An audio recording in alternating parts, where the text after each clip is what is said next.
So, welcome to an introduction to magazines. This is Module 4. So, what is a magazine? Well, magazines began just in print. They cover every topic that you can even imagine. But now you have magazines that are online. They contain articles, illustrations, puzzles, and they're targeted to a very specific audience. You can tell just by looking at these covers here. They're very colorful and they try to get the audience's attention. It's really important that you look at the target audience for a magazine. So, target audience is who is going to be interested in this magazine. So, you look at things like age. So, is it something for seniors? Is it something for kids? You can imagine that what you would put in a senior magazine would be quite different than what you would put in for a children's magazine. You can notice in the children's magazine, there's bright colors. In the senior magazine, more dull colors. You also look at things like gender, so LGBTQ, um, male, female. So sometimes the magazine is targeted just for a specific gender. One of the other things to look at with target audience is socioeconomic status. And that simply means how much money the people are making. It could be geographically, where do they live? Are they in the country? Are they in the city? So the Forbes magazine is targeted to very wealthy people.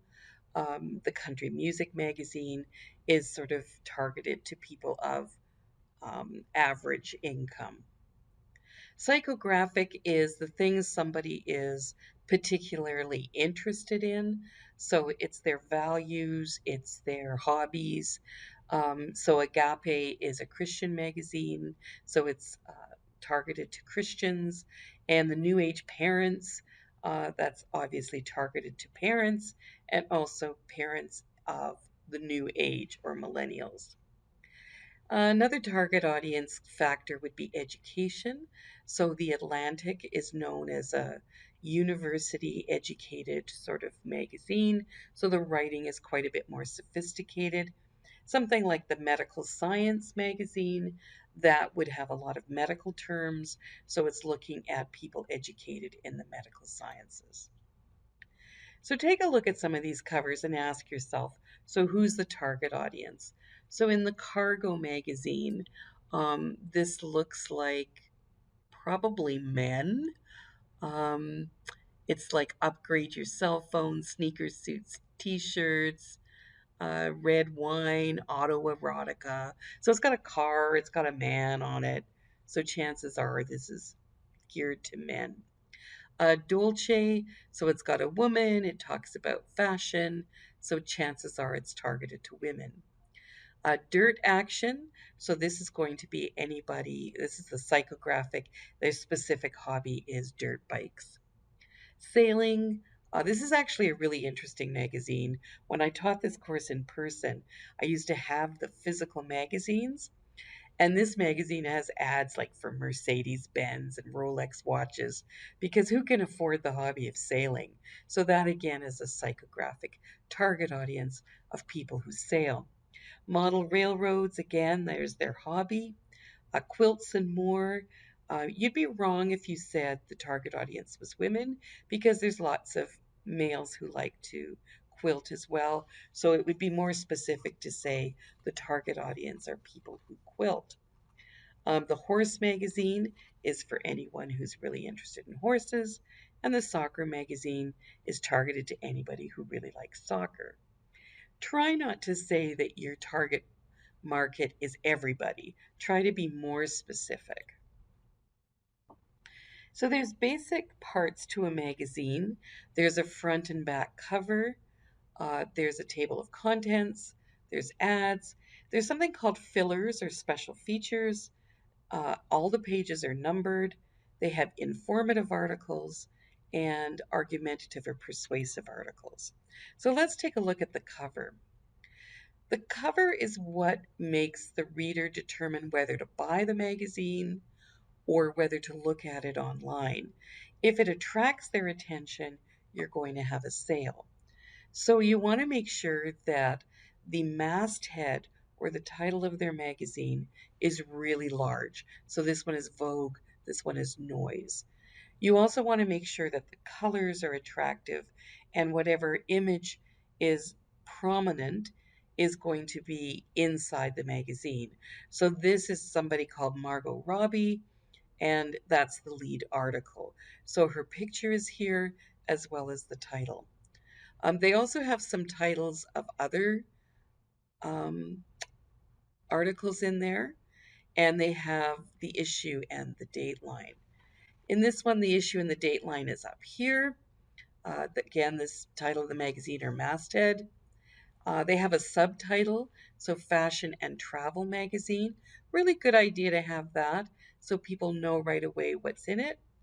They have the main image, and here is who it is about. So this is Alital Musat. So I'm not sure who that person is because it's in another language.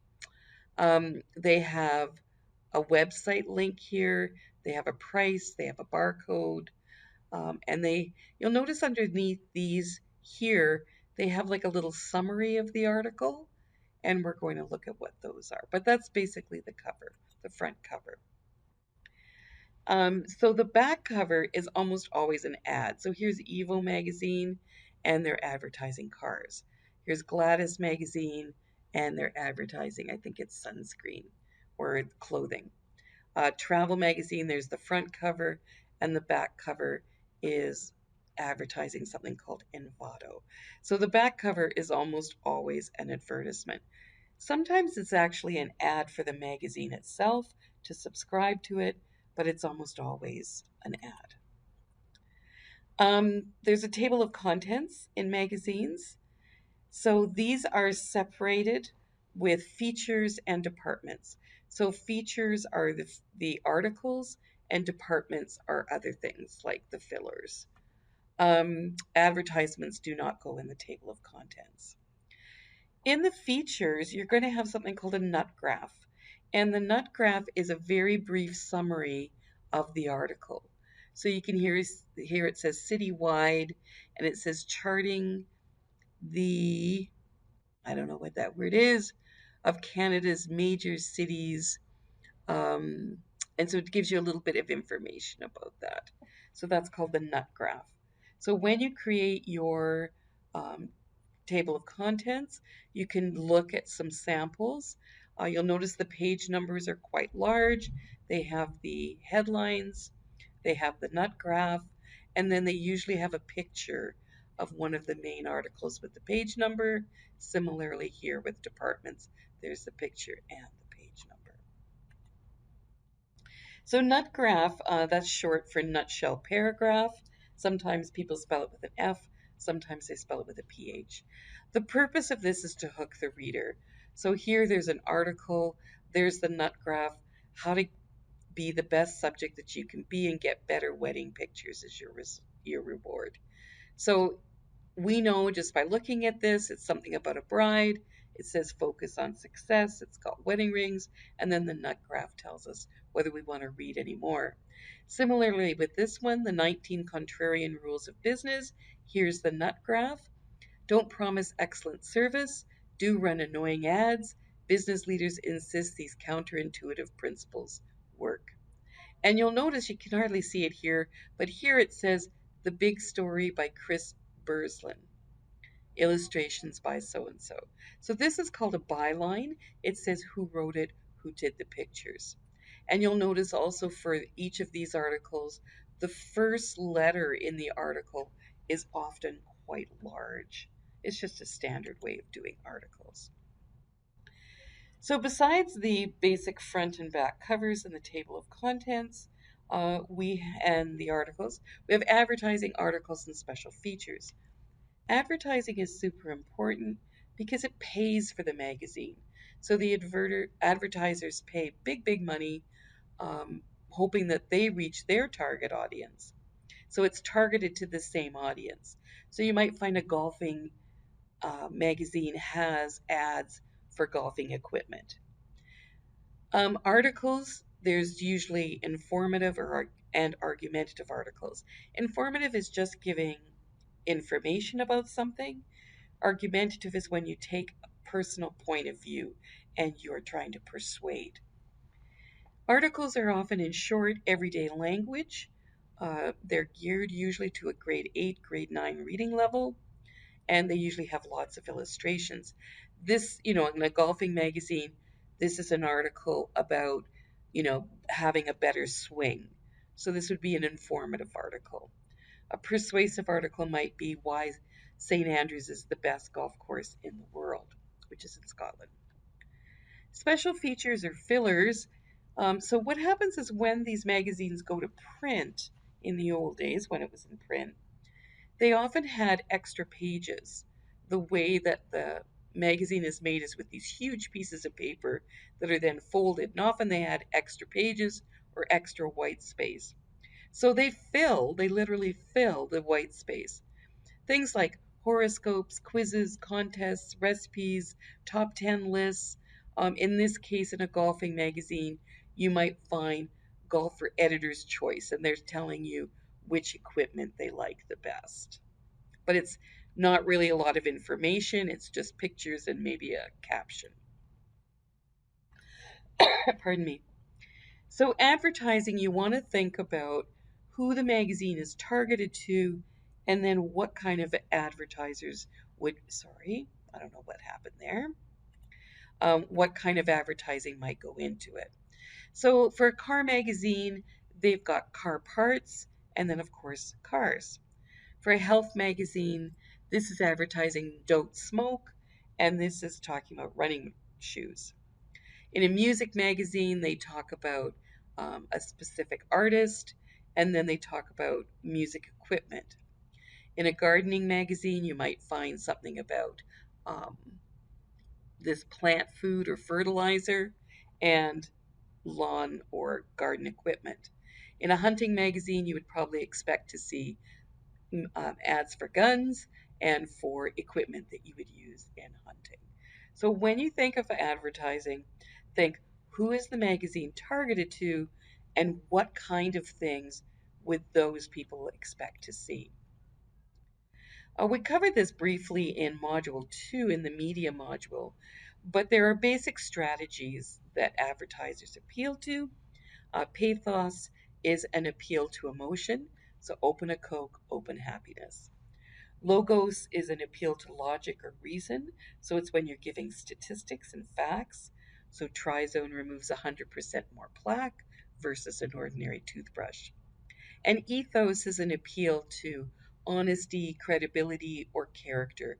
Often they use celebrities to promote their ads. So there's Brad Pitt with Chanel number 5.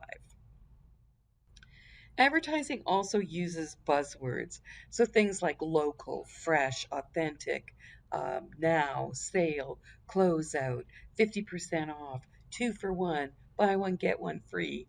These are all buzzwords, so they're words that are put in an ad to get your attention. So you would expect to see some of those in advertisements. Talking about special features or fillers, so here's some examples: a crossword puzzle. This is the story of Canada in 150 objects. This one is just a bunch of little fillers. So, this is like, do you use purses? What kind of shoes are great? And then there's quizzes like Cosmo, is your BFF really on your side? So, kind of fun fillers, filling the space. Sudoku, um, agendas or events calendars, things like that are coming up. You might even have somebody writing a letter in. So they've got here latest headlines, a pick from our blog. Um, so you could have just different kinds of things for filling the space. So you're going to have to write some articles for your magazine. So we'll take a look really quickly at what they look like. There's informative and persuasive. What we're looking at here is an informative one. Basically, the headline is really, really big, followed by a byline. In this particular case, it doesn't just give the person's name, it says that he's the head of Evangelical Alliance Northern Ireland. So it tells you the person's credentials. The first letter is quite large in the article. They have a very large photo somewhere. Sometimes they have several photos. This is a filler, so it tells you become a member today. Sometimes they use little, graphics like this as a filler as well. So that's the way that they're sort of set up. Here's another example. So this is a feature article, and it's got the title, it's got a nut graph, which is that short paragraph of summary, a byline, the big S. So there's a title. Usually in the beginning of an informative article, you have the lead. So it's 2 sentences that just answer all the 5 W's. Then there's an introduction, and then there's the body that you organize. So here's an example of an informative article, Trash Nation. There's the nut graph. There's the byline. They don't have the big letter here, but the first few words they put in a different color. And then they've got it in columns, and that's the way they organize that one. In Microsoft Word, you can actually get a template for a magazine article, the same with PowerPoint. And those are fun because then you don't have to worry about the graphics, it does it for you. So here's an example of 2 pages side by side. Disney gets omni-channel right. That would be a persuasive article. Down here is a filler. So they have the title, they have their nut graph. I don't see the byline, and that could be because it's a staff writer. So sometimes you just don't put the byline. And then they have picture. There's the big letter A, the big letter O. They have page numbers, etc. The persuasive article, you're going to be writing a basic 5-paragraph article. There's going to be an intro with a catchy opening, a statement of opinion, 3 paragraphs in the body, and you can use the acronym OREO. So each paragraph should give your opinion, the reasons, the explanations, examples, and go back to the opinion again. And don't forget to use transitional words. In the conclusion, you're going to restate the opinion and the reasons why, and end with something to think about. So it's intro, reason 1, fact, example, and then go back to your opinion. Reason 2, fact, example, go back to your opinion. And reason 3, fact, example, go back to your opinion and conclusion. There is a template for both the informative and persuasive articles for you to use. So here's an example, Are We There Yet? And this is talking about the gender gap between men and women. So this is the nut graph here, and this is actually the article. They've got a quote and a big picture. This one, do you need recess? So the nut graph says, taking a break during the day is good for your brain and body. Should more middle schools make time for recess? And then if you read it, they actually say, yes, it's very important. You can have subtitles in your articles as well, if that keeps you organized. Here's another one, Black people can't get coronavirus. That was the word on the street 6 weeks ago, and yet in 2 weeks' time we discovered we're the most vulnerable communities during this pandemic. So they're arguing that, it was terrible that these people said that Black people can't get coronavirus, and it's quite interesting to read. But you've got the title, the byline. They put a quote instead of a nut graph, but I'd like to see a nut graph. So that's basically the end of our tour to Introduction to Magazines. Please make sure that you're looking at the templates, and they will help you.